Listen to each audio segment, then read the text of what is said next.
Yes. Yo, we're online, brethren. We're online, people. Yes, people. Black Eyes TV. We're on. We're back. Another live show. You that information. You see the title today. What is the Reparations March all about? We got a couple of the Reparations Committee on. Yeah. As people come in, tell me if you can hear us properly. If you're getting us clearly. Yeah, without further ado, let me introduce, as always, my co-host, Mr. Riggs. Talk to the people then. Welcome. You know, I've just come back from the land of the United Snakes. Anyway, what it is that there are big things coming up on the 1st of August. And not only that, we have a big, massive event, which is on the 4th and the 5th of August. So we're going to have a tremendous talk about this thing, an ideology of this reparations for the 1st of August. And, you know, the one thing that I've always said, you know, that August is our month. Why? Because August is the hottest time in the European year. Most of these people, they travel out, but we're supposed to celebrate our Black history, our people, and liberate our people in August, not October, but in August. Even though I say Black history is every day throughout the whole year, but August is our activation year. We have Marcus Garvey's birthday on the 17th. We have the carnival and we have the reparations. And we've got two big gun representation of people for the reparations. So we want them to introduce themselves. As we know, General Prophet, the man himself, Mr. KWAKU.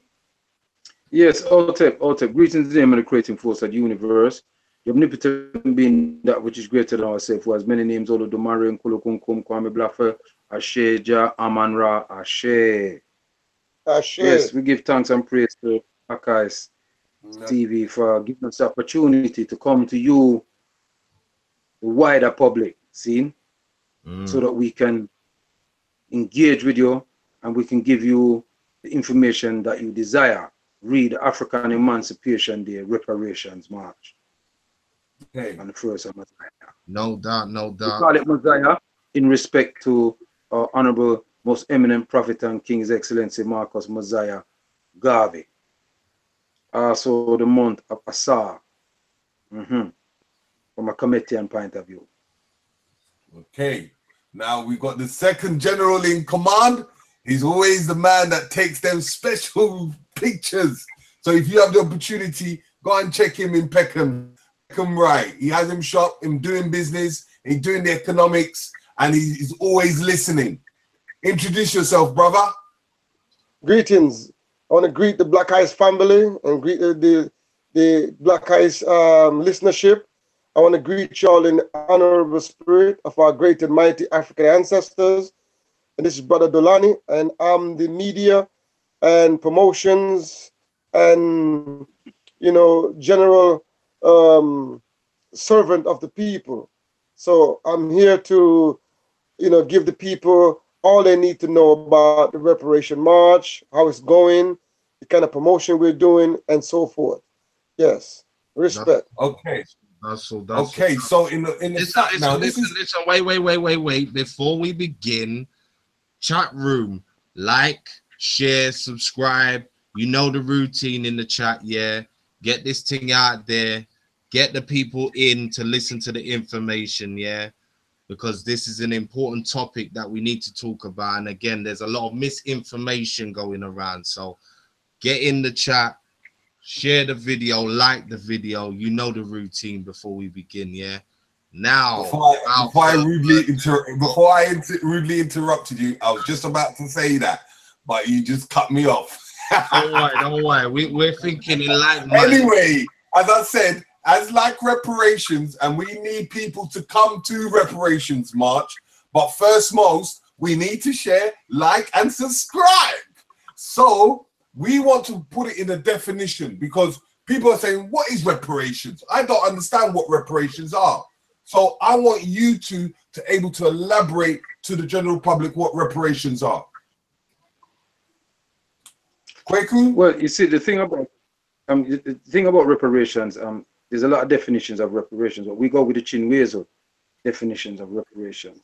That reparations is not about money. In fact, reparations is very little about money. Reparations is more about repairing the damage that has been done. Now, in saying that, I'm going to come back to the money part of it, but reparations is about we as African people doing what we can together to try and repair the damage that has been done to us by our enemies. And our enemies bask in the knowledge and bask in the know-how that we do not want to do anything about our own situation. I mean, individually, we want to do things.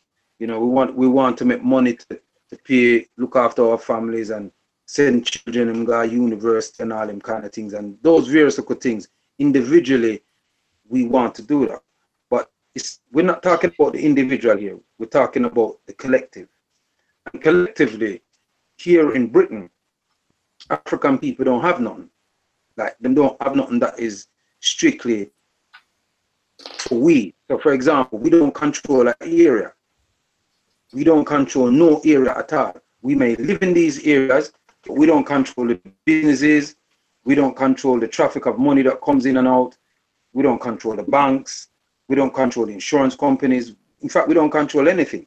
We don't even control the food that we eat, because the people them that sell us our food, yeah, don't look nothing like we.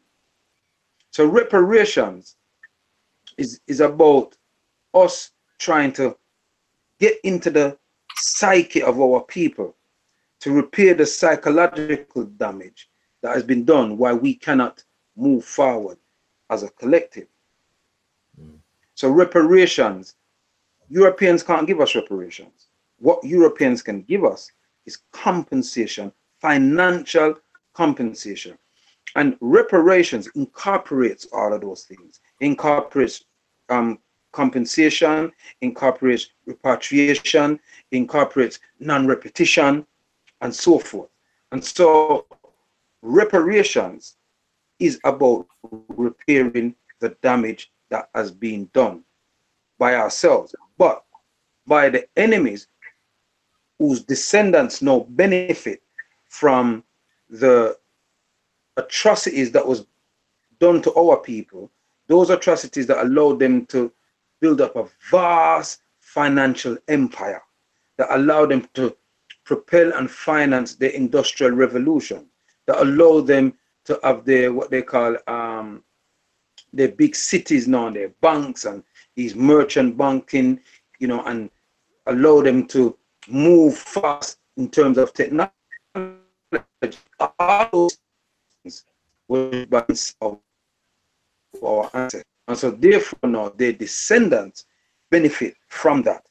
And so when we talk about reparations and in terms of the Stop the Manganese campaign, where we're seeking all-party parliamentary inquiry into the Manganese, what that is about, that's about these entities allowing us to do the things necessary for us to repair ourselves without them impeding us from doing that. And so there's a lot of that stuff where they're impeding us to do those things. And it's all done stealthily. And they use people that look like us to prevent us from going forward. So reparations is about us repairing the damage that has been done. Now, let me be very, very clear, right? And I want people to hear me say it. It's not everything can be repaired. Some things mash up some way, you can't even fix it. Some people just write off. What we have to realize, we have to be real and realize that there's a lot of collateral damage amongst our people. So it's not everybody that will go through. But what we do, we're doing it for everybody, for the collective. But it's not everybody can come along with it. So reparations is about us protecting ourselves, It's about us trying to advance ourselves technologically, knowledgeably. I don't use the word education no more. It's about us Africating ourselves. You know, one of the things that we say in with the little pamphlet that we put out there, which is a leaflet, is that we owe the British government to account. We now make them get away with it, you know, right? And them and them states and any perpetrators get away with the crimes of the Mangamese, which is the Holocaust of chattel slavery, colonialism, and neo-colonialism. So this is what reparations is about. And there's vast, you know, there's a lot more that, you know, there's a lot more to it than that. But the basis of it is about the repair. The first three words is REP, is to repair the damage that has been done. We have not been given the time to repair. I mean, an example, as you probably well know, in February 2015, the British government just finished paying off the debt to the people them borrowed the money from, to pay the people them that had our ancestors enslaved compensation for messing with their so-called business. 184 years, I kept remortgaging the loan. 184 years. And we were paying that tax. African people, as well as European people in this country that might be sympathetic to our cause, was paying tax for something 184 years ago. So these are the things about the reparatory justice that we seek to address these things. Can't allow them people to forget with it, with them something that we can't dig our heads in the ground like it never happened. None of us that live in the parts of the world that we are now, in terms of those of us who are descendants of the kidnapped people, are there because we want to be there. We're there because of situation, circumstances, and events in history. So those of us who are here in Britain, we are victims of the act of was it Elizabeth I in 1553, when she allowed John Hawkins and lend John Hawkins and money and said, go on through this slave thing, and she make a big money. And when she make a big money from it now, she realized that money she make and I sell black people. She sanctioned it, and the government sanctioned it. You see what I did with it? No. And then the more come to it. And that's what I was going to say, KWAKU, is that, like, I always tell people, if you really want to find the truth, is able to go through and follow the money trail in the forms of, like, Queen Elizabeth's period of time. You check out a company called the Virginia. And when you see what the Virginia company was doing, you will find the evidence that you need. But yeah, go on, KWAKU. Yeah, so you know, there's a lot of these things that happen. You know, history is a very important subject. It's a subject that we must all do, and we must all try to study. But all too often we don't study our own story, and we have to study that, because that is an aspect of our story. It's not the totality of our story. It's not the greatest part of our story, but it's the greatest disaster in our story. You see, my David, because it's helped to destabilize us as a people, and it destabilizes us physically, it destabilizes us culturally, but more importantly, it destabilizes us spiritually. And so what we find with the Mahangamese, that in Cameroon now, Africans are killing each other because one want ruled by the British and the other one them by the French. Now in Nigeria, one set of Africans want to kill one set of Africans because one a Muslim, one a Christian. Foreign doctrines. If those people had the access to information to over, in, around, circumference, radius, ectagon, triangle, parallelogram, stand, how they end up in the situation that they are in, they would move differently. So, for example, you don't hear much about people kidnapping or Jews are killed Jews and all them kind of thing there. I'm not saying it don't happen, but you don't hear about it. Why? Because they teach their children from very young who their enemy is, how they arrive where they are, why they here, and the circumstances and events that transpired to make them end up with them there. But we don't teach our children that. We tell them about Henry VIII and all them. We tell them about Michelangelo and all them people there, and Columbus and all them boy there. Yeah, Alexander Macedonia and all them people there. You know, so Greece are burned down now. Right. Yeah? Fire burn them, cause them too wicked. Yeah. And you know, see fire all of Britain too, and all up in Manchester and all them place there. We don't have to do this, so nature deal with them. Fire for lick them. I'm not sorry for them. I tell you straight, I'm not sorry for them. Cause them never sorry for me. And I saw me see it. Yeah, we not on a nuclear bomb, we not control a nuclear bomb. Where, you know, a man have to sit down, or a woman have to sit down and reason with her and do some negotiation.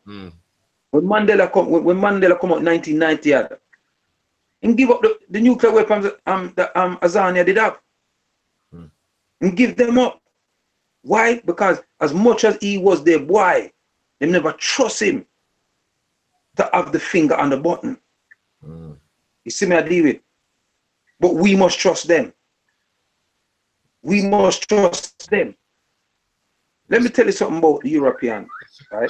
The European is the most, them is the lioness smaddy them on earth that walk 2 foot. And the thiefiness smaddy them you could find. Me telling you. And I know me I say to you, you just study them history and you see them thief, them can't help themselves. And them that. And them feel that they must run everything. And if it not go feed them way, it's no way. They will blow up this planet before them get up. Cause so them stay. Who is them? Who is them to turn around and tell anybody on the planet that them can't have nuclear weapons when them is the only one them that ever drop atomic bomb on people? The evidence prove it. But people are caught up in this rapture of people who they demonize that would do things, but them don't have no record of doing that. And the people them who have the record of trying to annihilate another race of people with 2 atomic bombs is seen as the world savior. So reparations is about looking at all of them something there and tearing it down and digging it up and making people see the truth.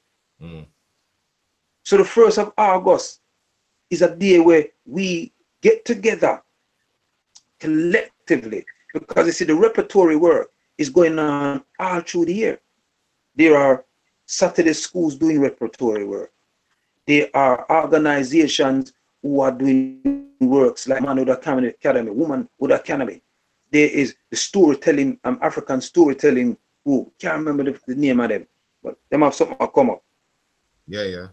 And all these different other organizations that is doing repertory work. What is that repertory work? Repertory work is Africating our people about who they are, how they arrive here, what they need to do to survive in the terrain that they live, and how you must be proud of who you are, what you are, and your history, irrespective of the good and the bad of it.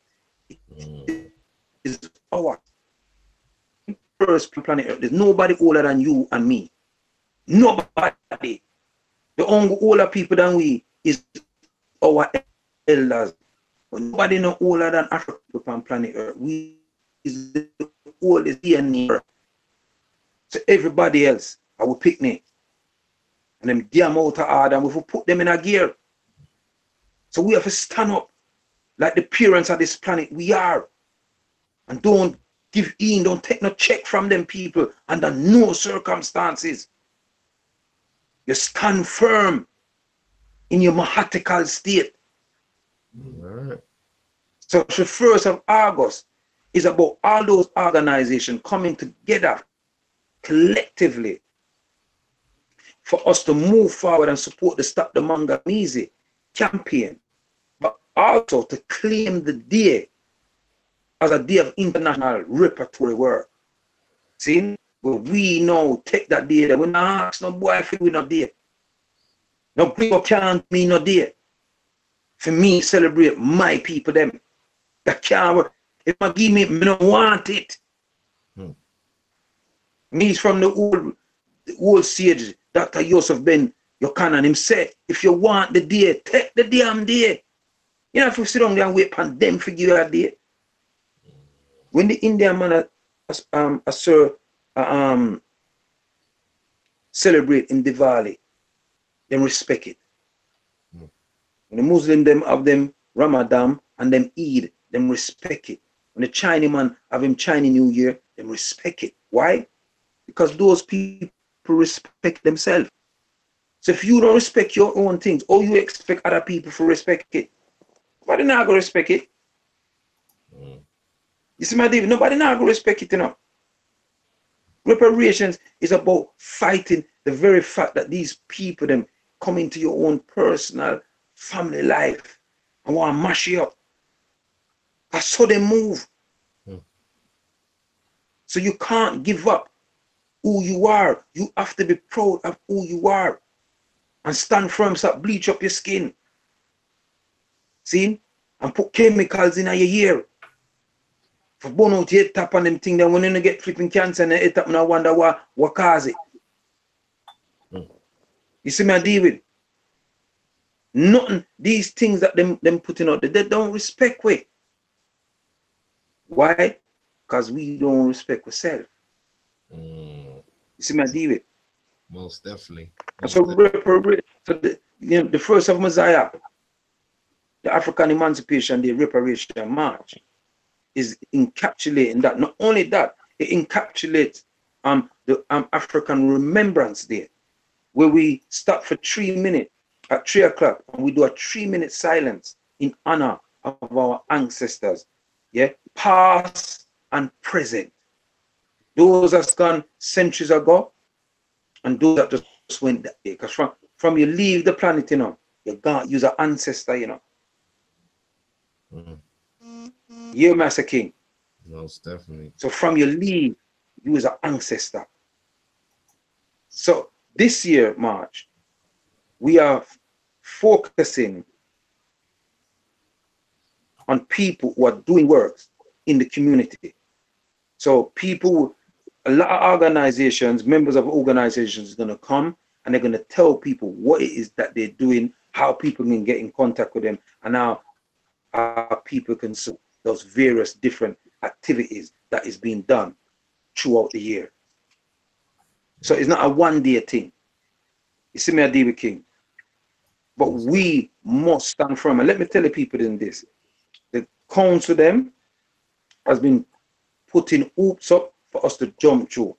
Every year we do things, we fill it out, we get them, no problem. This year no, a bigger problem.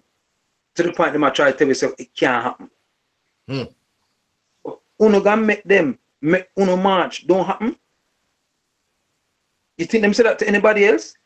But they can do it to African people because they can find African traitors to come and betray us. Or those they put in positions where they might do a job, they don't want to lose them job. So they must do them job, they don't want to lose them job. And we overstand that. See my deal, because you can't tell somebody if give up your job and you can't feed them. You see my deal? So we have to find ourselves in a position where we can feed our people so they don't have to work to the will of these people.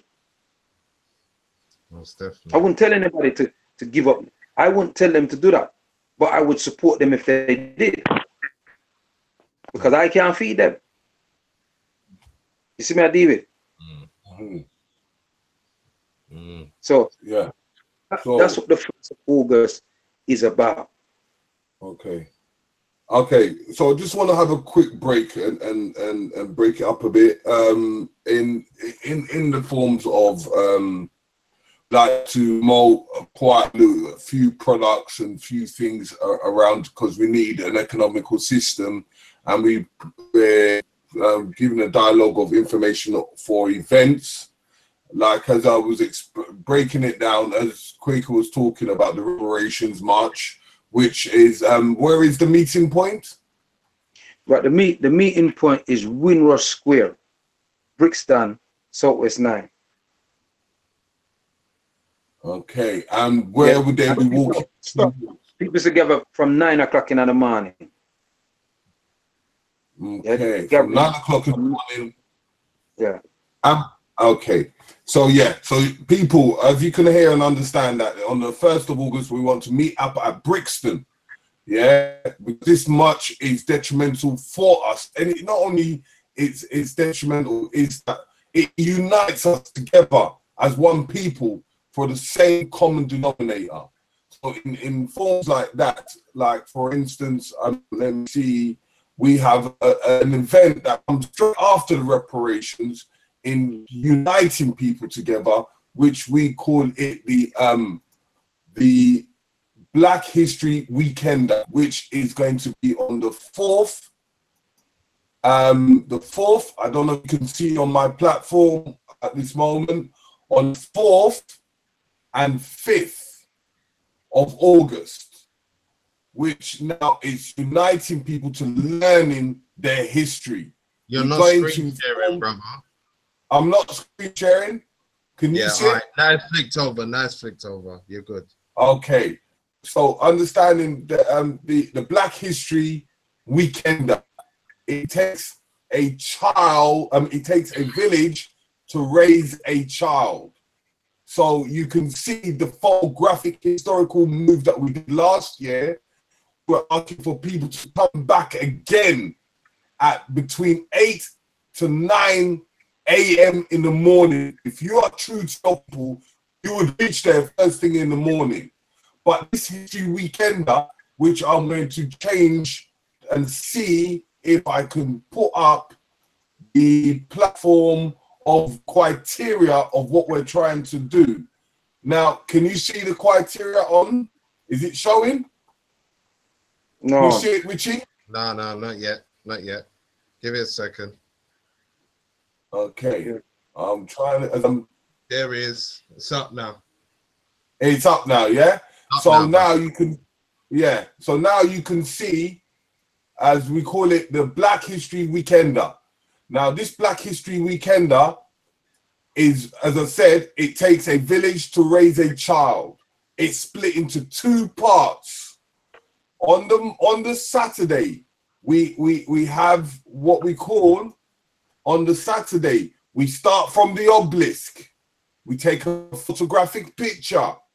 We now go making our way towards the Nelson's Column, which has a historical place. Even one of our top celebrity boxers, whose name was Bill Richmond, who was a significant figure within the society at that time, and as well as a man that fought in the war, in the Nelson's War, and you can see his picture on the Nelson's Column. We'll be breaking down that history. When we move from there, we're going to able to go to what we call the National Gallery. And we're looking at this precise moment of understanding the Black presence all over the UK. So in London itself, it's covered with our history. We are the foundation of our history. So when we go through that national, we're going to end up where we call Mary Prince, not far from the back of the British Museum.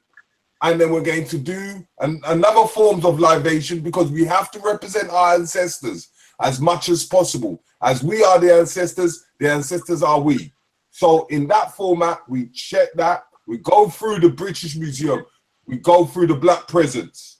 Once we finish that, we now go to Bob Marley's presence of where he lived, just around the corner from the British Museum.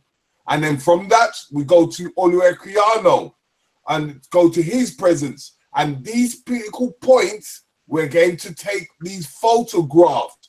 And I'm talking about these photographs, which will be documented in a book. So we will be part of our history. Because a lot of people nowadays, we talk about our past, but the people that are talking about our past, we don't document. Like as we got this reparations, we are not documenting it in its full entirety of what we're trying to do for our new generation. So from that Oluwakiano, we go to all the way back to Labatt Grove, and then we have what we call in Acklam Village, Portobello, which now we will be having forms of an African market. And within that African market, we have entertainment and speakers. We are having people streaming from the US. We'll be having speakers speaking their identity and who they are and what they're about, in educating our children, but as educating us as a people, because we need to become that village once more again. Then we go through that dialogue of everything. And don't forget, it will be live on Black Eyes TV 7. So make sure if you're not in the UK, you can tune in. The second part that I will break down on the 5th of August, which is detrimental once again, because we're going to go and do the Black presence at the Victoria and Albert. And then straight after the Victoria and Albert, we're going straight to Marcus Messiah Garvey's house. We're going to do our libations. We're going to do the representation of showing of what he has achieved and what he has done. And we have to become him as he became us. So we're going from the office to the present where he lived and died. Then from there, we're going to Hammersmith, and we're going to do a great tour and libations in Hammersmith. Then from Hammersmith, we go all the way back to Labatt Grove to Amy Garvey's house. And then from Amy Garvey's house, we go to what we call the Mango 9. That beat on the Babylon and beat them for who they were. From that, we go to where Claudia Jones and the full carnival team are. We give you the history, we give you the representations, and we do our bit of our libation there. And then we go to the last critical point, which is where the carnival riots started. The Notting Hill riots first started. Give our libations for where he has gone and understanding the history. And we come back to the African market in Acklam Village. And we proceed in most of the music and entertainment. We're going to have a lady from the States called Dr. Mayat. We're going to play her visuals of her film. And then we're going to have people like Robin Walker, who's going to elaborate with another lady who has accomplished a book called The Black British History. There's going to be many other scholars, as Twilight Bay, Leo Mohammed, Andrew Mohammed. There is going to be, as we can see, there's going to be Narrative Eye doing a lot of the tours. There's going to be the BG2L, their tour guide. There's going to be Black History Walks. There is going to be Paul Obenga. There is going to be many more activities going on that day, because we are taking our history back. Like as we go to the reparation and we give that information, this is what we're going to do on 4th and 5th of August. So now, let's get back to what we are dialoguing about. Yes, sir.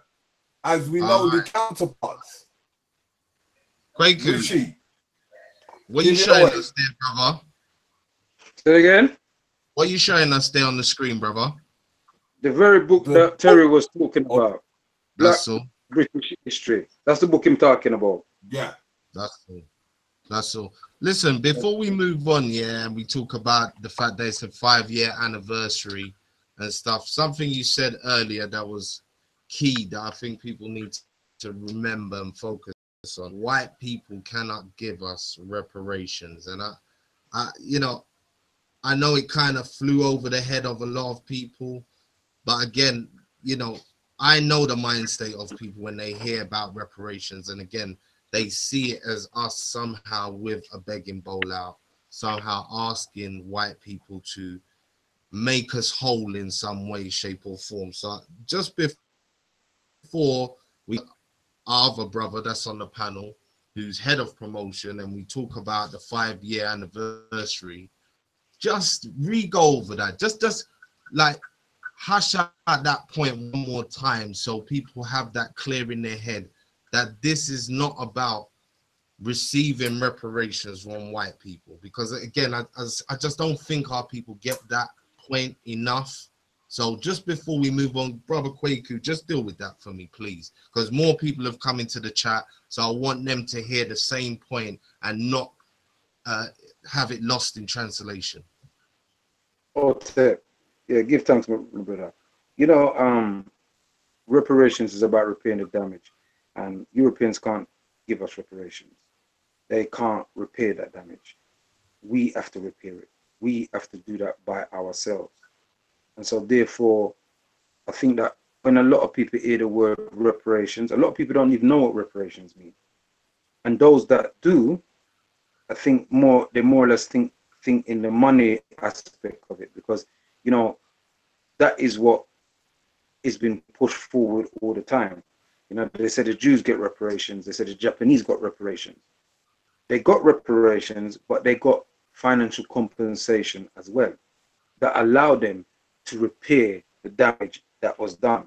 So in terms of Japan, where they dropped 2 bombs on them, Nagasaki and Hiroshima, 2 atomic, not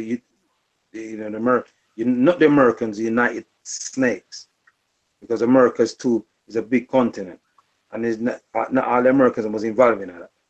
So let's get that straight. But what happened is that they gave them money to rebuild Japan, but they allowed Japan to rebuild Japan and to rebuild the cultural structures of Japan. They didn't impede them on any of those things. And what they needed, they provided for them. Like with the Jews needed somewhere to live.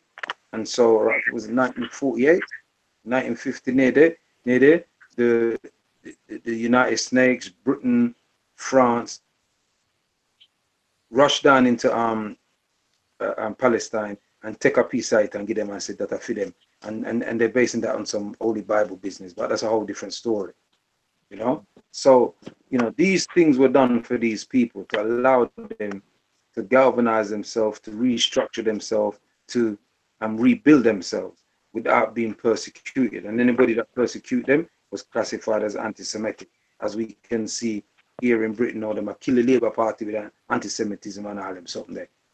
And I blame it upon Carbon, like say anti-Semitism never in there when Carbon wasn't the leader. So there you are, from the conservative and etc.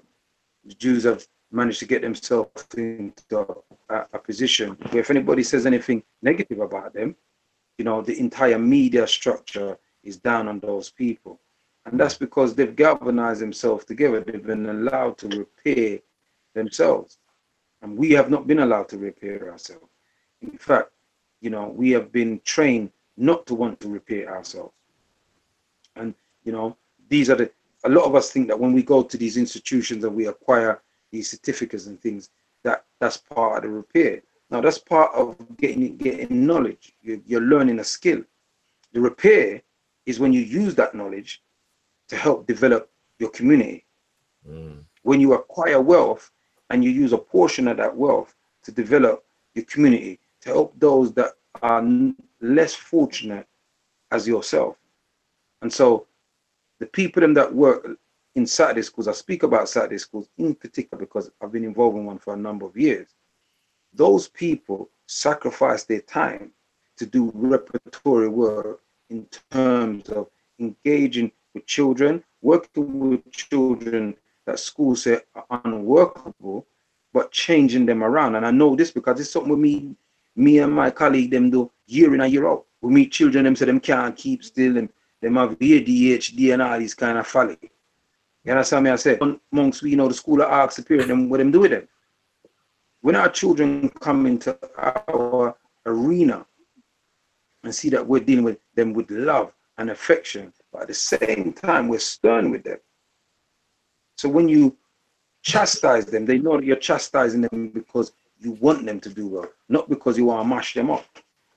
See my deal? So these people can't give us reparation. Reparation is something you have to take. Repeat that, Tony. Reparation is something you're going to have to take. That's right. So you want the money from them, you have to take it.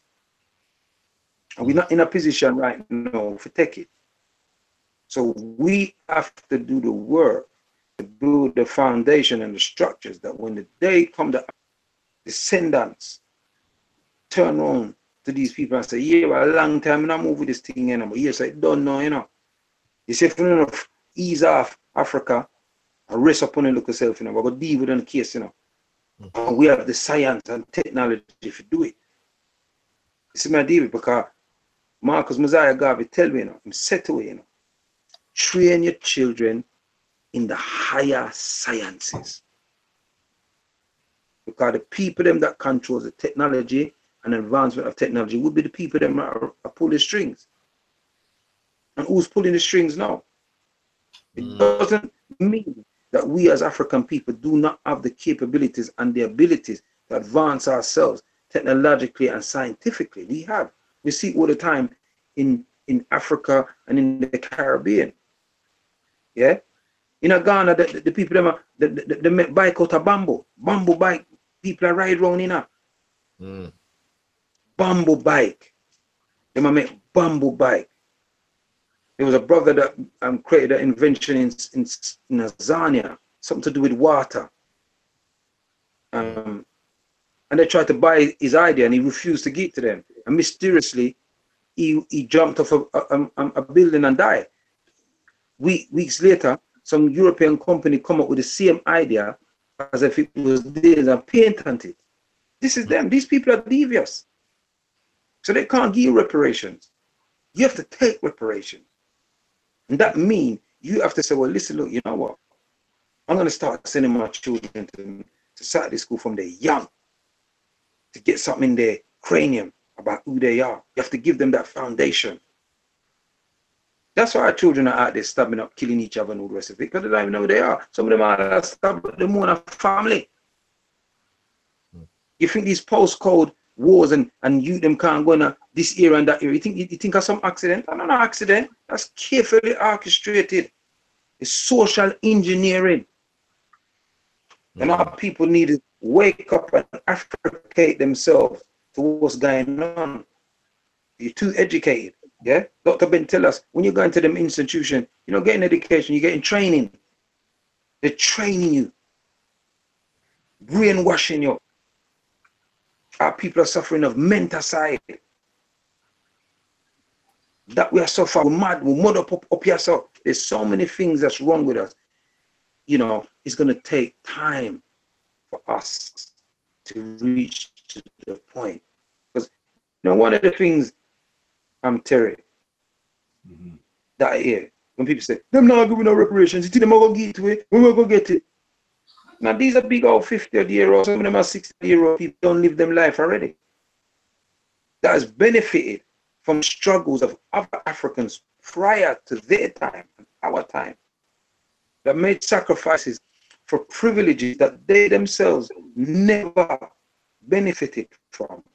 What we do here, having this communicative conversation and speaking freely about our plight with nobody has seen somewhere and all them thing there.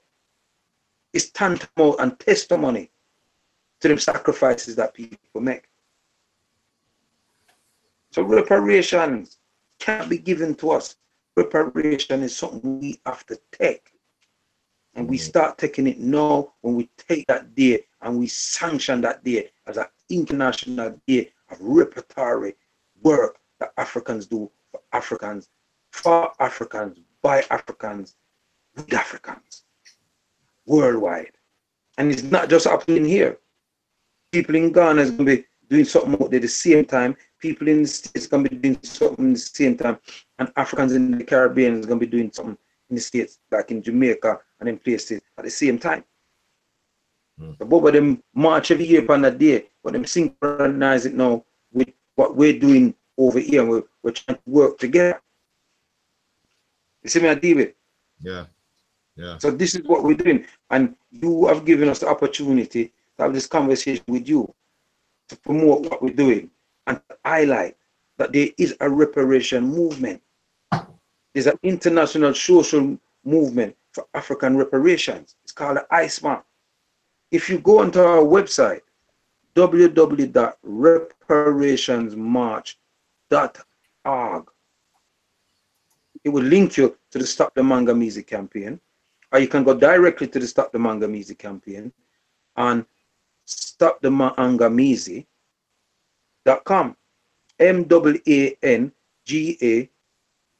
MAANGAMIZI. So it's all there for people. We must learn to read and research information. People think we're just marching. We're not just marching. We got an official spokesperson that's up and down Ghana, America, Ghana, Alan, and all in places, meeting with other African people them who's dealing with reparations where they are. France, the Caribbean, Africa. We got international speakers this year from Namibia. We're having somebody from Jamaica. See? Coming to address our people and showing solidarity. You follow me? I said we want to make this like our carnival used to be, where carnival was ours and we controlled it. Long time dictated to by the government. Yeah, and the powers that be to tell we say when we and I march with people them like some little KWAKU and all them something there. All the road them lock off all the road. Why? Because the green got them buy up the big yard them and outprice the people them, the original people them that used to live there. See? That's it. Outprice the people them now. Yeah? And I tell you when we turn off this and that and the ass dead and the cow fat. So we say fire for that. Them, this is one thing them can't come control. Them can't control this. Most definitely. And we will get reparations by any means necessary. And not play a thing. I'm with you, brother. So if you know that, I hope that answered your question, my brother. You mostly did. Yeah, you mostly did, and some. Yeah, and I hope the people then was listening, because I can see a few people in the chat right now that still kind of, they're not getting it. They're still like talking about the monetary side. And as I always tell people, listen, if you give a fool £20 million, that money is not going to last because he's a fool. Yeah, you have to be let me explain something to you. You have to talk on it, brother. We do not have the infrastructures yet set for us to obtain any financial payment from these people. Because whose banks is going to go in? They're going to go back into their banks. Where's our international? Yeah, where's our international merchant banks? And if we do have banks, they're controlled by them anyway. You see what I'm saying? Yeah. First, what we have to do, we have to build. You see, you're building a house. You don't build the roof first. And even if you build the roof first, you still can't put the roof on until you do the foundation.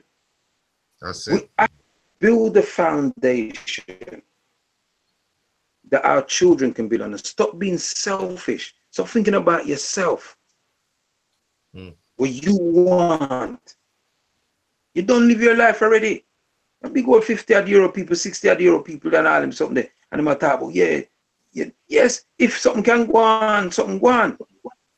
But you got to just think about those who's coming after us. That's it. Don't think about just your own children. That's one of the biggest mistakes we make, in our community. We're selfish. We think only about our children and nobody else's. And then we're quick to use that terminology. It takes a village to raise a child. Yeah, it takes a village to raise a child. It takes a nation to protect them. You understand? See? Fully. So no, you raise them, you can't protect them. You can't feed them. Yeah, you can't Africate them. You can't give them a job. Yeah. Once you raise them, you African, give them something for do. Give them a little works. So them don't have to be enticed by these people them who's bringing in drugs and all kind of nefarious things for them to go and engage in because they want money. We have to train our children. I think that's why you made the point as well that everyone needs to understand that it's an ongoing, everyday work thing that needs to be happening. It's not a one-day march. It's not a one-day event. No. It's not a two-day event. It's every day, because that ongoing struggle with the system and the place that we're living in it don't stop. It's not going to sleep. They're definitely resigned to our destruction. Yeah. So as you said, we have to come out of the mind state of waiting to receive something and in the mind state of getting prepared to take it. Yeah. And you know what, T, I tell you something as well, yeah? As well as you know, this system don't sleep, ever. It is moving 24/7, 365. It don't sleep. So how we lie down in our food bed and sleep? Them a work pan with demise.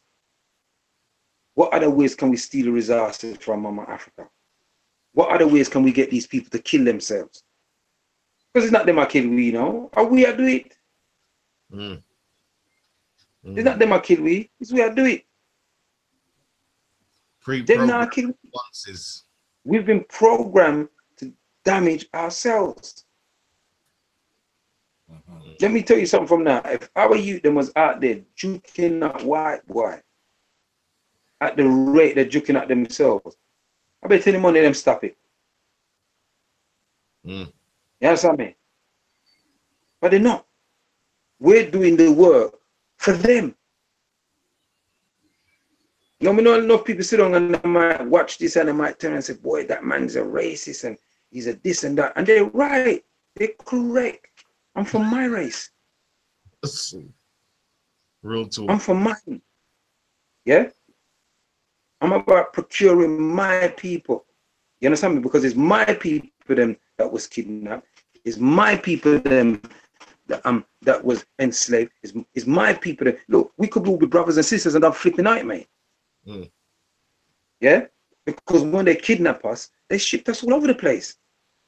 That's why you see people will look like, if you go to the States, you book a piece. What the way the man they look like? My man there. You got Africa, you stand there, you look pumpy. What the way my man look like? My girl. Because they shipped us all over the gaff, mate. Yeah? And then spread rumors, yeah. You know, they sold you, you know. It's them the one they sell you. So we have an animosity to them. Why? Because we went through one of the most heinous history of humanity. And then when to think that somebody that looked like us sold us generates that kind of hate. You follow me? You see me, I deal with King. And so it's taken us centuries to try and bridge the gap with our brothers and sisters on the continent. Because we were taught to hate each other. And them I tell them, you don't want to deal with them people, because them people are slaves, you know, you don't really want to deal with them because you. And I just wanted to put a quick one in for that, into that scenario. Even on the event that we have on the 4th and the 5th, we have one of the queens of the Republic of Congo who wants to talk to the general public, who should be coming on the 11th and 12th of August, but we'll be live streaming her on the day of 4th or the 5th of August, because she doesn't want to work with the establishment. She wants to talk and work with the local people because she understands the African diaspora. So she's traveling as much as she can. She's in Florida and she's making her way to the UK. But before she does that, she wants to able to announce that she is coming and wants to get the feel So by people coming to these events, you get to engage with her as much as possible, because we need to link the African diaspora with the African people. And it's not the people above us, it's the normal everyday people that are on the ground roots. So I get it when you talk about the people on that route and how they want to deal with things. So yeah. Kwame. KWAKU, sorry.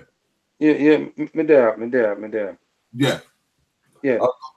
Our brother's dropped off. I don't know where he's dropped off to. Hopefully he can rejoin us. Yeah. DULANI. Yeah. But I don't know what with my don't worry. Hopefully he'll be back on shortly. But I want you then to just start to talk about this 5-year anniversary that we're coming up to and the significance of that. Have you been involved with the movement from the beginning, KWAKU? I've been involved with the march since the first march, which is 2014. And the first march was generated and was organized by RMUK, Rastafari Movement UK, and INA, Interim National African People's Parliament, at the time, alongside members of Galaxy, which I was a member of Galaxy Radio at the time, yeah, and Brother Mandingo, and myself, Dr. Abu, and various other people fueled into that first march. Because how that first march started, the young Rastas wanted to have something from His Imperial Majesty's Earthstrong, which is the 23rd of July. And they went to their elders and said, hey, look, you know, we need to do something. So they were going to go on march on the 23rd. And then what happened is that a meeting, I was not at that meeting, but at that meeting now, one of the Rasta brothers, my brother by the name, I think Prophet Jabi, yeah, said that why are we doing something separate from our community? We have a wider African community and we need to involve them because Africa is for all of it, you know what I mean? Yeah. So he was commissioned to move around and check people. He came and he checked me, he checked Mandingo, and he checked a load of other people, yeah? Check Kaina and things like that. And then from that now, the two parties got together. There was meetings down at they had meetings down at Domino Club in Kulaba Lane. There was meetings at Nation of Islam, South London branch, Hinton Road. So there was a lot of meetings leading up to that, and I went to quite a few of those meetings to listen to what was going to happen for that day. So I was more or less involved in terms of promoting it at that time. It was a very successful march. We marched. There was no police. There was no police. In fact, there was no police there escorting us. And it was quite successful. And from that, there was a meeting back at Brixton Town Hall.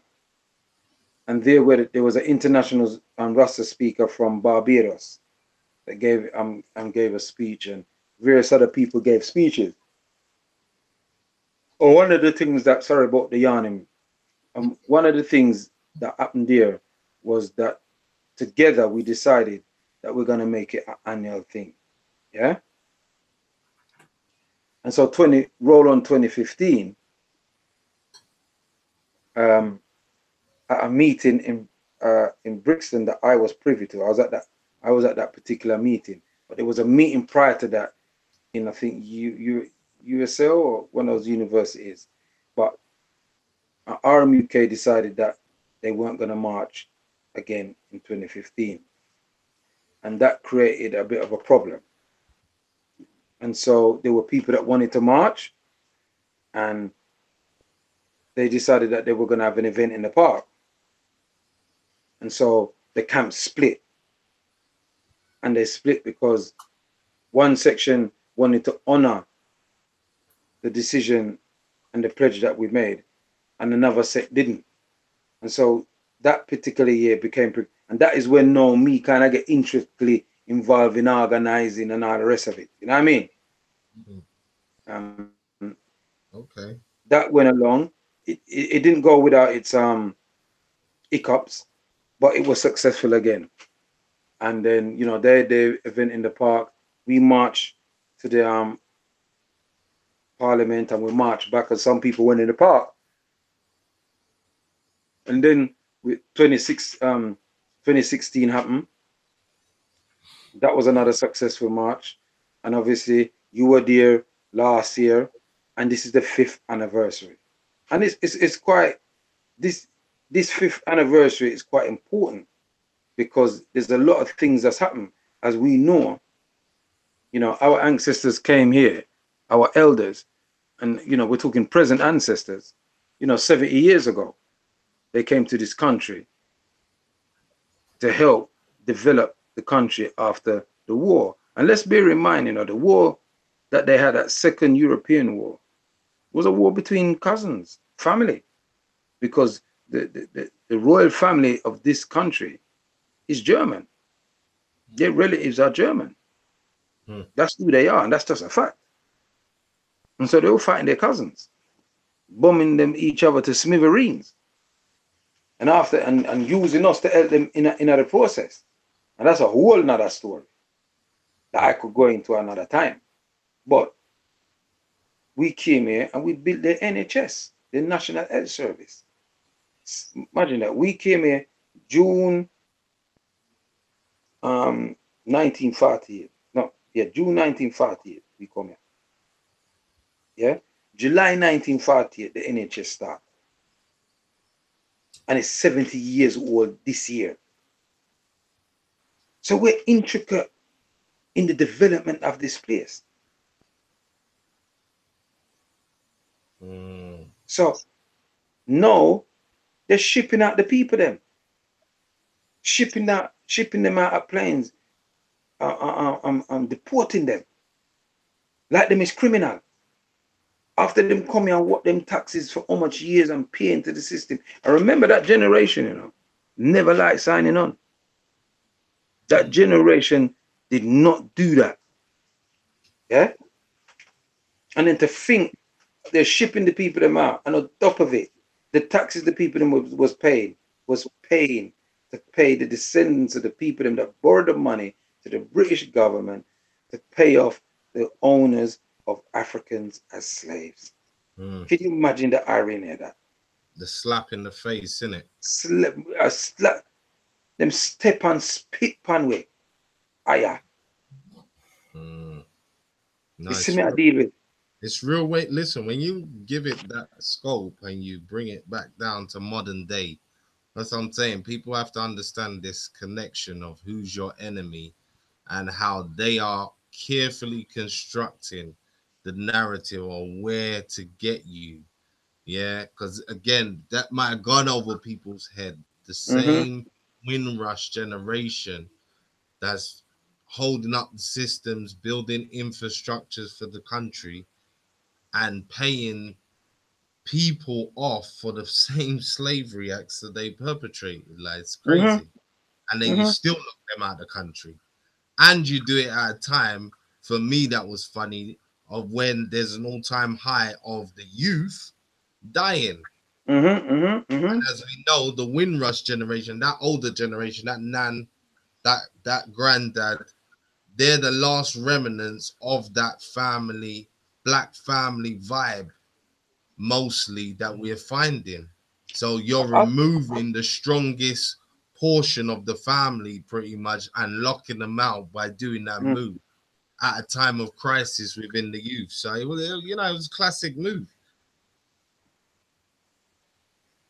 Yeah. You see, the thing about it is this, you know, is these people have no conscience. You know what I'm saying, King? They have no conscience and they don't care. Money is their God.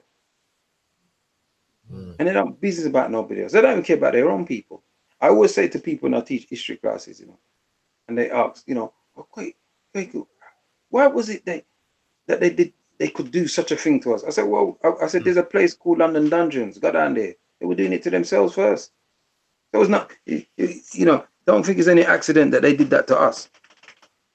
It was easier for them to do that to us because what? They were doing it to themselves. You understand me? Yeah? They don't treat their own people good. How do we expect them to treat us any better? How do we expect them? It's a crazy. Let me ask you a quick question, a side question, that I've spoken with many people about, and I want to get your feeling on it.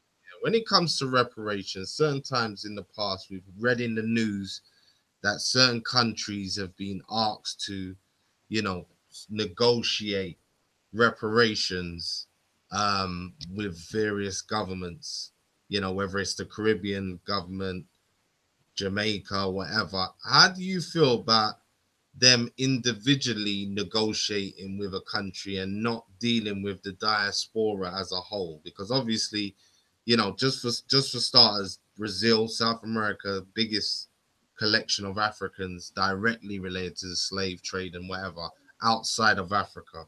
So, you know, that's just one example, but the biggest. But when you hear about them trying to do those pockets of negotiation, what's your thought on that? Does that make sense?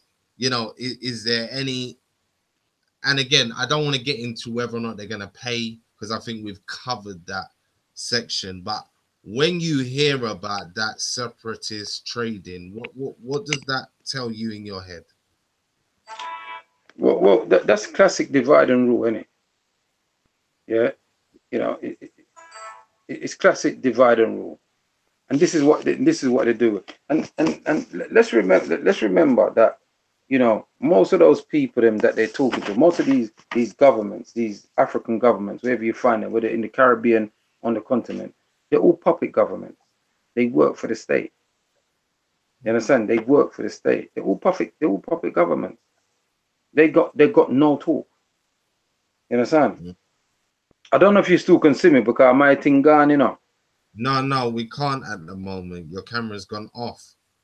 Yeah, I don't know what caused it, but anyway, it don't really matter. There should be a little camera icon somewhere that flashes up, like shaped like a camera. Press on it, and it should activate your camera. But it's all good. We've been seeing you for most of the build, so it's all good. It's all knowledge. You see, the thing about is a classic divide and rule thing, and this is where the neocolonialism comes in. This is what neocolonialism is. If people don't know what neocolonialism is, it's people that look like us, but they don't work for us. They work for the people who don't look for us. So for want of an explanation and clarity, and for people to, in or around circumference, radius, hectagon, triangle, understand what I'm saying. You know, you're in a workplace and you're there at this workplace a long time, and then them send somebody will look like you, and they give you a harder time than the people that don't look like you. You see what I'm dealing with? You can't reason with them. It's like you're not even talking to somebody that is your family. You understand me? Yeah. And so that's what neocolonialism is.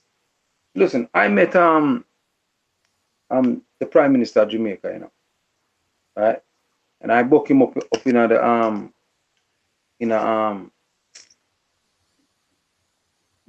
them embassy up there in Kensington, right? And I asked him, I literally had about a few seconds with him. And we yelled him up and I said to him, what is his position on reparations? And it was almost like I catch him off guard. And go, yeah, reparations. Yeah, we found reparation and thing. But we not beg nobody nothing. That's what he said to me. So how can you say you're for reparations and you're talking about you're not begging nobody nothing? That means you don't even know what reparations is. Bearing in mind that in their country, they opened up that new center for reparation research. Right. That's by a man called Hilary Beckles and Shepherd. But him don't know about it. Because he can't. You know what I mean? You know? I listen. So I think I listened to a thing where in the depon I don't know if you did hear that recording that was going around with him when he was talking about reparations and things in Jamaican Parliament. You did hear it? No, I haven't heard that one. I haven't. You did hear it? Riggsy, you hear it? No. No, I don't hear it. No, I might have, but I didn't take notice of it. Something gone. Is that the whole thing shut down? No, we can hear you, brother. What's on there? Yeah. Well, so quickly, can you hear us? Something, yeah. Technological something. Yeah. But let's have a quick break once again. Tomorrow, yeah, we've got. Can you see my screen, Richie? Yeah, it's locked and loaded. It's been locked. Yeah. Okay. So we've got Leo Mohammed tomorrow at 10 p.m. UK time, 5 p.m. EST time in the US of A. It's overstanding self and standing reparations. He's going to give us an overview of the whole thing and why he represents reparations. So he's coming from his view and his aspect. As we know, he's very outspoken. He used to be very comical in his old days, and now he is being strict and disciplined in what he does in today's ways.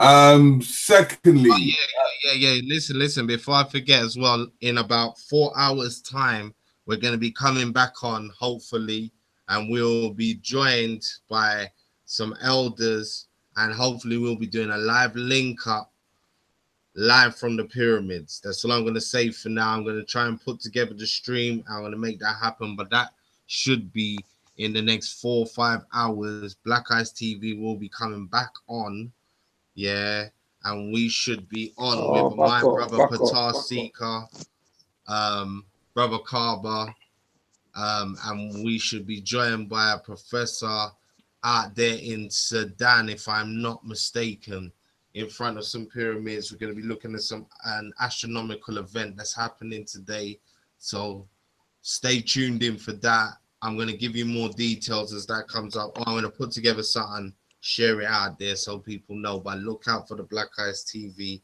alert tonight. That should be on. That should be powerful. Yeah, I see you got your camera working, KWAKU. Yeah. Before we go on to the next one, Can you hear me, brother? Can you hear? I can just about it. Can you hear me? Yeah, we can hear you again. We're good. We can hear you. Oh, okay. You're coming out low. I don't know why I go on there, so. All right. Let me just quickly go through this other advert. As you know, we've got a big, massive award ceremony on the 8th of December, which is the Patar Council Awards for the community, by the community, in this type of black carpet award ceremony on the 8th of December at the Decorium in Wood Green, which now will represent people from around the world getting their little trophy of this little man who is Patar. And it's going to be a fantastic night because there's going to be all sorts going on, and we will be doing something live for our people and our viewership. So you would able to see all the people that are coming down and taking part on this event. So yes, Mr. Rich. All right. What you gonna get, KWAKU? Can you see us? Can you hear us? Yeah, I can't hear you now. All right, cool. All right, listen, don't worry, I'm not going to torture you for much longer. Yeah, we've covered a few bases this evening. You got to hang on the technology, and I definitely want you to come back on and talk on some future subjects. But again, before we go, what I want you to do is let the people know, first of all, where they can find you, where they can find other related organizations that again are doing this reparations work all year round and how they can get involved. And then I just want you to relay again the information of where the meeting point is, you know, the general details of what is involved on the day. And then any closing thoughts that you have for the people. And we'll take it from there for now. All right. Let me first give thanks to Black Eyes TV. We got Black Eyes TV all the time for giving us the opportunity to engage in this conversation and bring the information to the people. So first and foremost, we want to give thanks and praise to Black Eyes TV, and we like to ask ancestors to guide, protect, and bless the brother them who's doing this initiative, so that to bring this information to our people. So may the ancestors watch over our ways, and may your works go through sweetly, with no impeding in it at all. Fire for any impeding. Ashe. You know, on the first of Messiah, we need stewards. We need people to volunteer to help steward, to help protect and secure the People's March. We're low on stewards, and we need more stewards. And so if people, you know, it's no use to be talking about reparations and the march and all them things there, because people think it's down to us. No, if the people don't turn up, if the people them don't get involved, we don't have that mass demonstration that we're trying to do. And let me tell you something from now, them don't want us to do it. Because it messes with their money. Become a lockdown London. And so if there's anybody out there that wants to help, if you're one of them people, you got a security badge and you want to donate some of your time. If you can't donate no money, you can donate time on the day, right? We have a number that you can call to get involved, yeah? And that number is 07922 035446. If you want to do stewarding, if you want to assist us in any way, any shape or form to help us on that day, we would appreciate, love that. The number is 07922 035446. Or alternatively, right, you can go on www.reparationsmarch.org or www.stoptheangamizi.com. Email us at info@reparationsmarch.org. See? Or you can go up on tweet at stopthemangamizi or tweet at UK_March. Now, if you want to make a donations to help us with the work that we're doing in terms of hiring stuff and things for the day, right? Because we are low on funds. You can go on www.gofundme.com/UK_March. www.gofundme.com/UK_March. So, you know, we want people to come out and help to make the day that you want it to be. You follow what I'm saying? Take the day off work. Book it off. You understand me? These days you don't even have to pull a sickie. These days you can say, well, listen, I'm not coming in. You don't have to pay me for that day. You follow what I'm saying? No doubt. Yeah? This is how you take reparations. Practically. This is the practical way you take reparations. Reparations is yours. It's not mine. It's ours. And we've got to do the work together to make it happen.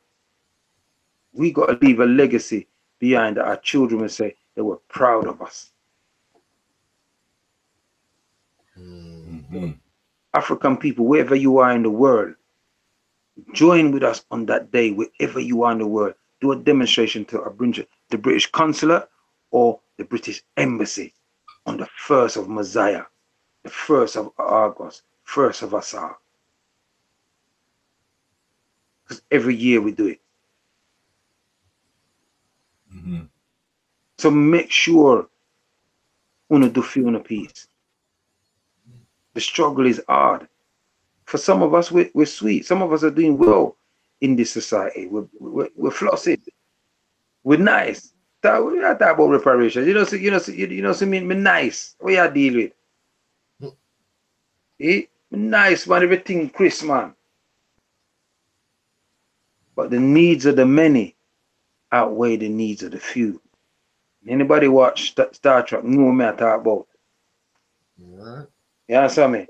So I just want to say, give thanks to Black Eyes TV.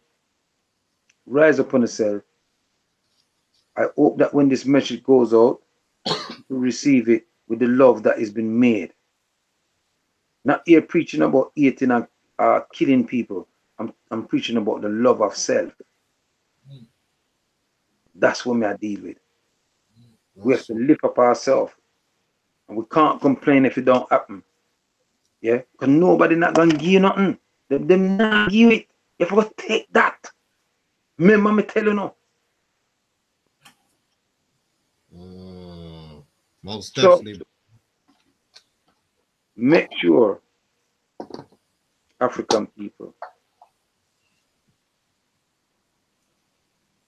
want to do an effort. And let me leave you with this. Reparations is about self-repair, economical repair, Africational repair, social repair. See? Community repair, cultural repair, spiritual repair, repairs of all kinds, as Chinweizu would say. This is what we have to do. And it's our duty to do it. Nobody else's. So stop looking to them to do anything for you. Do it for yourself. And when we're powerful enough, we can demand our things. You see, when we're marching, we're not just marching with the people we're marching. We're marching with millions of Africans that died. Those that jumped over ships, was thrown over ships.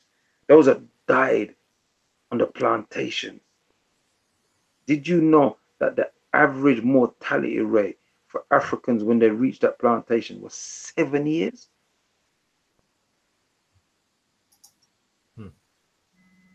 So you work it out, it lasted 700 years, 400 years. You work it out. That when them reach a plantation, 7 years and them dead. Dead like dog. 7 years. So that shipment had to keep coming in to replenish the labor.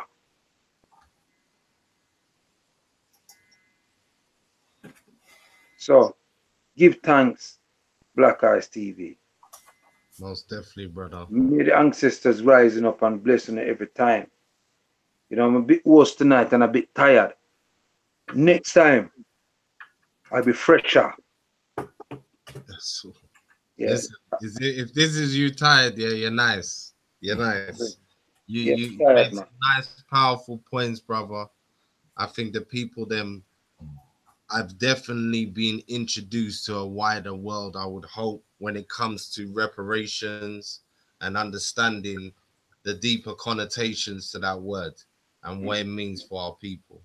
Yeah. And understand why it's important to support the day if they can, if it's possible.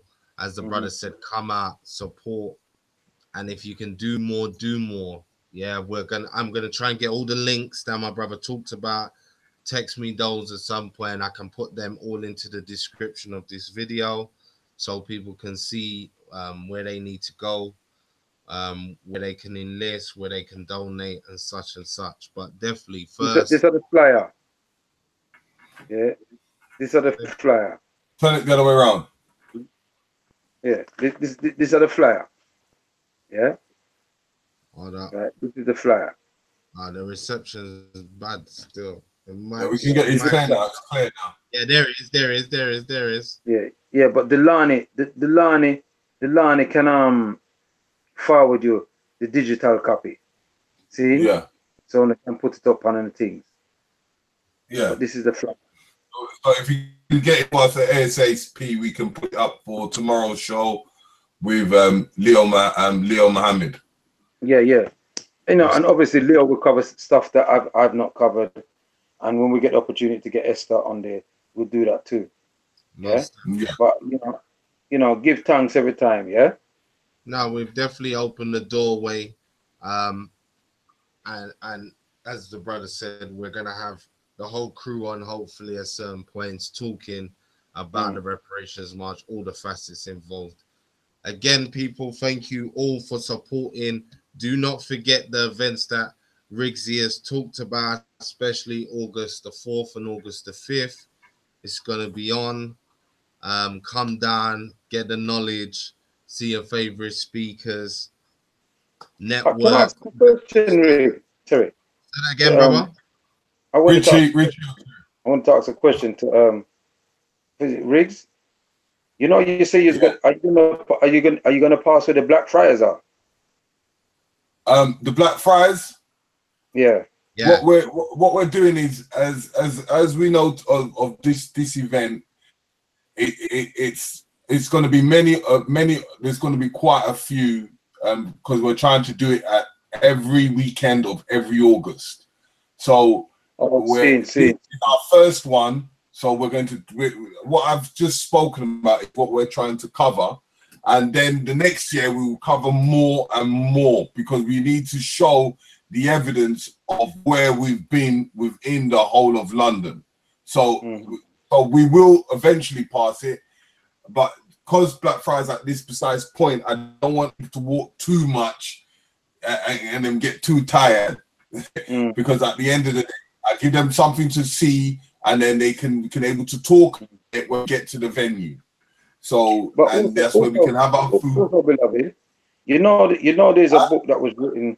There's a book that was written by a brother called Black Tudors. The Blackamoors of Tudor England. Yeah.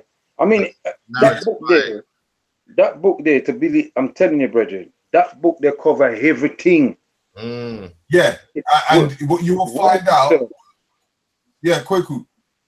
What you'll find out is the people that galvanize Inca are Narrative Eye. They are one of the people that are going to be doing the tours on the 4th and 5th. Okay, see. So they're doing quite a few bits and pieces. They're getting involved, and hopefully we have Oyinka at the premises with Robin Walker and a few others. So what it is for us to able to share our history, understand our history, and able to build as much as we can in the form of unification without association. If we could, because I've been on things like that before, and what I find is not enough children gets brought there, and we need to bring the children there. So maybe next year, what you do, beloved, next year, throughout the year, you go to the different Saturday schools and organize with us, and so on that date now, you can just have a massive black children learning about them being here in them time. They don't know. And it'd be good for them to walk and see the actual places. Like when you walk, when you go down an embankment, the place don't exist no more. But the first black man that did have a grocery store along that embankment, the set was 18th or 17th century. But yeah, it's good works in other man. Rise up on yourself every time. Tell the truth, I'm tired of right now. You see me hide them like them a locked down to neck back, but you know what I mean? You're nice, brother. Yeah. Log off when you're ready, brother. We're gonna wrap this thing up, yeah. Again, give thanks, guidance, blessings for coming time, on. Man. And I just want our people to know that don't despair. Don't ever despair. when you feel that moment in your life that you're despairing, think of your ancestors who was on them plantations or whatever nefarious things was happening to them. Think about it. Because those people is the reason why you're here. They didn't give up. If they did, we wouldn't be here today. They didn't give up. They said, our descendants ain't going to go through what we went through. That they said. And that's why you and I can be here right now. I run up, will come out. You answer me? And a bonfire underneath wicked. Because those people never gave up. And that's where they're saying the fittest of the fittest shall survive. That's where it come from. Them, the African, they will survive that. Remember me telling you. That's all. And once again, as I'll do something quickly. As I said to you, which I need to put up in the forms of the reparations, which I've just got a flyer quickly to show the public in a much clearer void. Can you see it? Yep, see.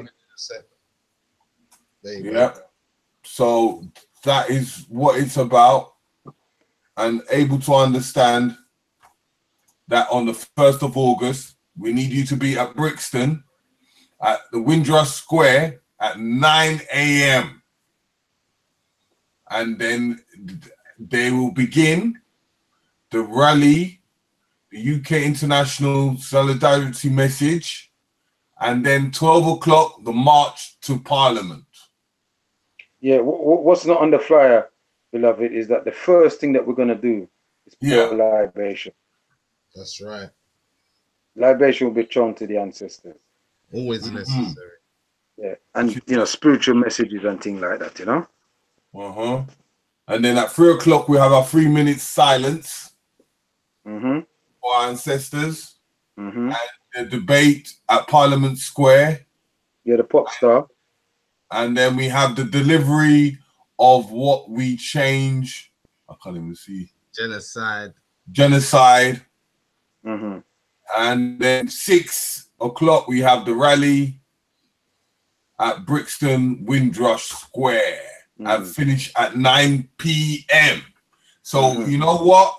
If I was you people out there, I'll take the whole week off and turn the whole August into Black History ourselves. That's what I was talking about. Activation in the hot sun. The sun has come out for us to activate us to doing what we need to do. Because if it was in the winter, all of you will be hiding in your house.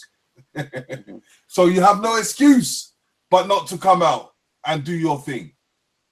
You know? So take time out, say to them, you know what, the next 5 days, I'm off.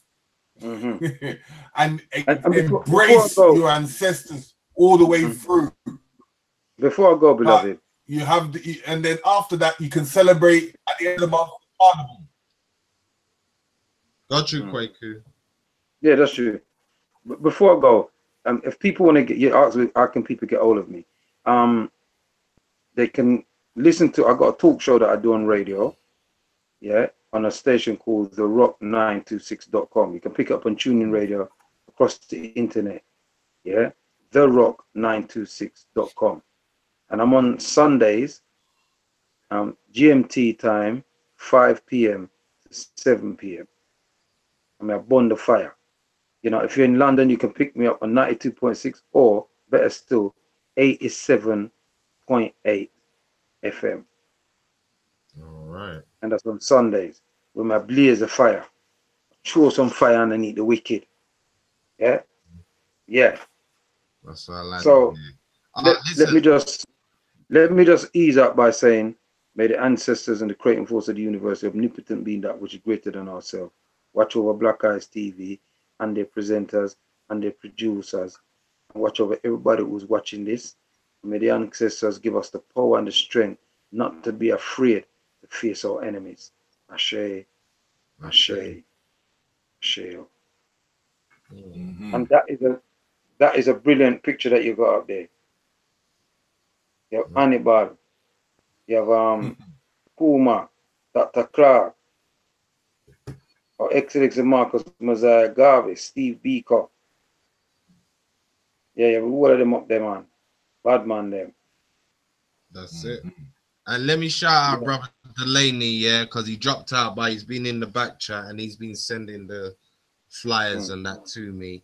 So shout out to him, always documenting it, and we will have him back on to speak.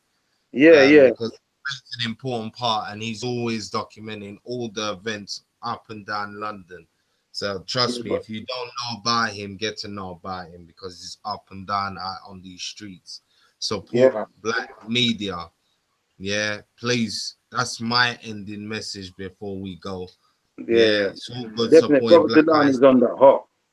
That's it. But we gotta do a joint effort here. People need to support black media. It has to be second nature that we do these shows, that we talk about our events, you know, and that we promote our information because no one else ain't gonna do it but us. Yeah, we're responsible for these narratives getting out. So again, support, share, like, subscribe, all that good stuff. But again, pick up a book. Do some research, yeah, because it's all well and good watching a video. Yeah, it's nice, it fills a gap. But again, if you're real about this thing, if you really want to have knowledge of self, at some point you may have to do some research. You may have to get a little bit deeper. Yeah, immerse yourself. And as the brother said as well, think not about yourself and about just your household. Think a few generations on. As Riggsy always likes to say, think 5 generations deep. Think 10 generations deep. Yeah, we gotta be on this thing. So please support Black Eyes TV. Go and check out the back shows. Look out for us later on tonight when we come back on. Yeah, live from the pyramids. Yeah, that's how we're doing. One word to say quickly before we get out. As I always say, buy black, spend black, believe in black, move like black, unapologetically black. Anyway, so all I'm just saying is, if you see a shop that you see someone that is black selling something, just buy even the cheapest thing, but buy something, because you know what, that profit or that little extra that man can make can elevate us to pushing us somewhere else. Because the one thing we do is that we will see a black shop and we walk past it. So places like Pampanzi, places like Welbeing, places like Netta Vitel, places, all black food shops and all black barber shops, put one little extra pound or one extra dollar into their pocket just to show the gratitude of appreciating that they're trying their best. So all I've got to say with that is believe in yourself by believing in black. Peace. That's all, people. It's been another Black Eyes TV production. You see the sign behind me. You know what time it is. Peace, people. Peace. Look out for us later. Live from the pyramids. I can't stress that enough. Look out for us, Black Eyes TV.